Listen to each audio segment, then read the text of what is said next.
한덕수 대통령 권한대행 국무총리가 대통령 목 헌법재판관을 지명한 것을 두고 위헌 논란이 커진 가운데 더불어민주당이 이를 저지하기 위해 사활을 걸고 있다. 헌법소원과 가처분 신청은 물론 거대 야당이 장악한 국회 법제사법위원회를 통해 한 총리의 헌법재판관 지명 임명 행위에 대해 소급 적용하도록 하는 헌법재판소법 개정안까지 통과시켰다. 이처럼 민주당이 오는 18일 퇴임하는 문영배 이미선 헌법재판관 후임 인선에 극도로 민감하게 반영하는 이유는 어떻게든 자신들의 입맛에 맞는 헌법재판관을 선임해 헌법재판소를 장악하기 위함이라는 분석이 나온다. 만일 이번 조기 대선에서 민주당 후보가 당선되면 당선된 대통령이 후임 헌법재판관을 지명할 수 있어서다.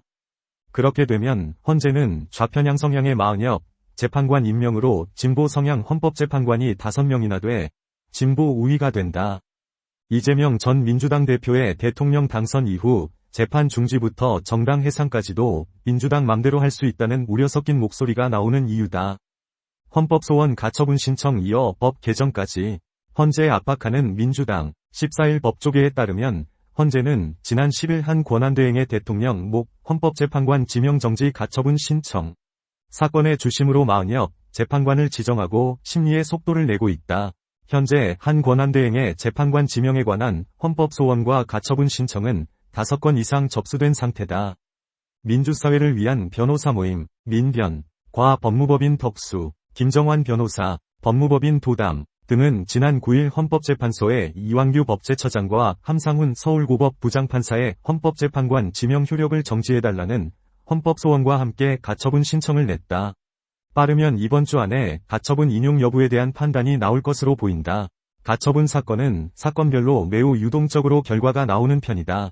인용되는 경우에는 수일 내로 바로 결과가 나오기도 하지만 기각되는 경우엔 본안소송과 함께 판단이 내려지기도 한다. 법조계 관계자들은 이번 가처분 신청에서 청구인의 헌법소원 적격성 대통령 권한대행의 지명권 행사 적법성 지명된 재판관의 재판 참여가 공정성을 침해하는지 여부 등이 쟁점이 될 것으로 보고 있다. 후보자 지명과 임명이 불가분 관계라는 것을 소명하는 것도 관건이다. 가처분 사건에서 인용이 되는 경우 두 후보자는 본안 판결이 나오기 전까지 임명이 미뤄진다. 반대로 가처분 사건이 기각되는 경우 이들의 임명 절차에는 큰 문제가 없다. 다만 재판관 임명 후에 헌법소원 본안에서 위헌 무효로 판단된다면 그 자체로 임명은 취소된다. 이와 함께 국회 법제사법위원회는 지난 9일 대통령 권한대행이 대통령 몫의 헌법재판관 후보자를 지명할 수 없게 하는 내용을 골자로 한 헌법재판소법 개정안을 통과시켰다. 법사위는 이 법의 효력을 소급해 한 총리의 지명 임명 행위에 대해서도 적용할 수 있도록 했다. 권리 직무정지 상황 달라 임명 가능. 대. 현상 유지에 국한. 하지만 이를 두고 법조계에서는 의견이 분분하다. 대통령 권한대행은 대통령이 가진 국군 통수권을 비롯해 조약 체결 비준권, 선전포고권, 긴급명령 및 긴급재정 경제명령 발동권, 계엄 선포권, 공무원 임명권, 사명권, 제위 요구권, 거부권 등을 모두 행사할 수 있다. 실제로 한 권한대행은 앞서 7건의 법률안에 대해 거부권을 행사해 국회로 돌려보낸 바 있다. 이 때문에 대통령 권한대행의 권한 범위가 대통령 직무정지 때와 권리 상황일 때에 따라 달라지는지를 두고 이견이 벌어지고 있다. 김서구 법무부 차관은 지난 9일 국회 법제사법위원회 전체회의에 출석해 기본적으로 마 재판관 임명 때와는 대통령 권리 상태로 사정이 변경된 게 가장 크다며 재판관은 입법, 사법, 행정이 골고루 임명하는 것이라 국가 원수 자격이 아닌 행정부 수반으로 임명하는 것이라고 학계에서 이해하고 있다.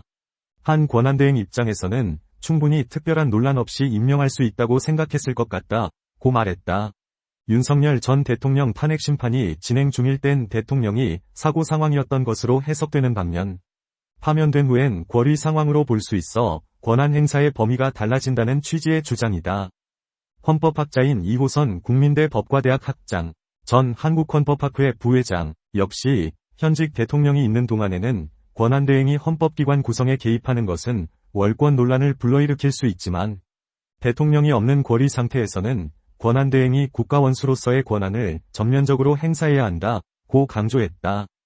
이어 헌법재판소가 윤석열 대통령 탄핵 심판 선고 당시 정확한 시각까지 언급한 것은 단순한 연출이 아니다 면서 대통령제 국가에서 권리시 권한대행이 대통령의 권한을 부분적으로 밖에 행사하지 못한다면 그 국가는 사실상 정치적 법리적으로 정지 상태에 빠지는 것이라고 지적했다. 반면 장영수 고려대 법학전문대학원 교수는 다수의 학자는 대통령 권한대행의 권한 범위는 현상유지에 국한되며 권리시에도 장관이나 대통령 몫의 재판관을 임명하는 등의 현상유지를 벗어나는 행위는 곤란하다고 본다고 해석했다.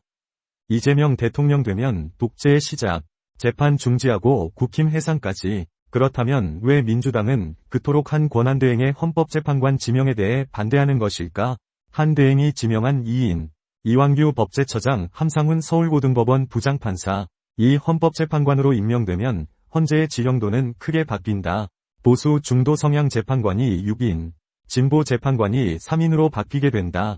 지금은 진보 5인, 보수 중도 4인 구도로 돼 있다. 이재명 전 대표가 대통령에 당선되더라도 현재 기소된 5개 재판을 계속해서 받아야 하는지는 헌재가 결정할 가능성이 크다. 헌법 제84조 대통령은 내란 또는 외환의 죄를 제외하고는 재직 중 형사상 소추되지 아니한다. 위 해석을 두고 법조계에서도 의견 대립을 보이고 있기 때문이다. 만일 사법부가 현직 대통령에 대한 재판을 계속할 수 있는지 헌재의 판단을 요구하면 권한쟁의 심판이 벌어진다.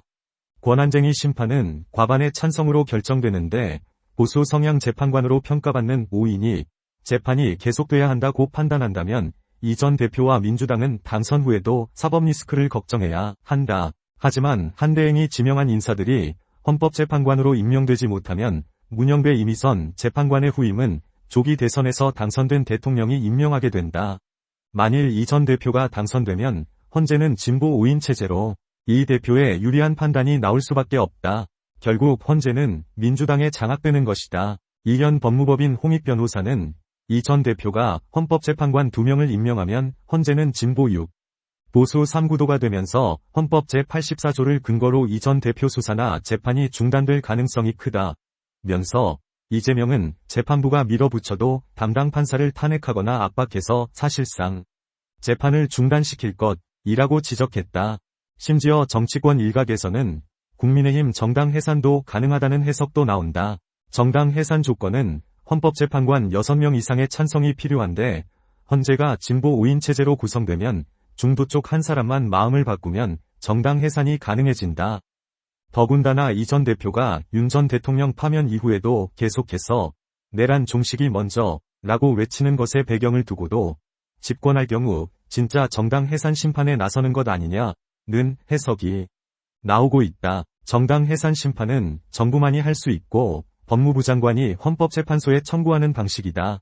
법조계 한 인사는 과거 통합진보당이 해산된 사례가 있는데 그때 이석기 위원이 여러가지 내란 예비 음모나 이런 것들로 문제가 됐다며 헌법재판관 6명이 진보 성향으로 채워진다면 윤 전 대통령의 계엄을 내란으로 엮은 후 국힘을 내란 동조자로 해산을 요구할 수도 있다고 말했다.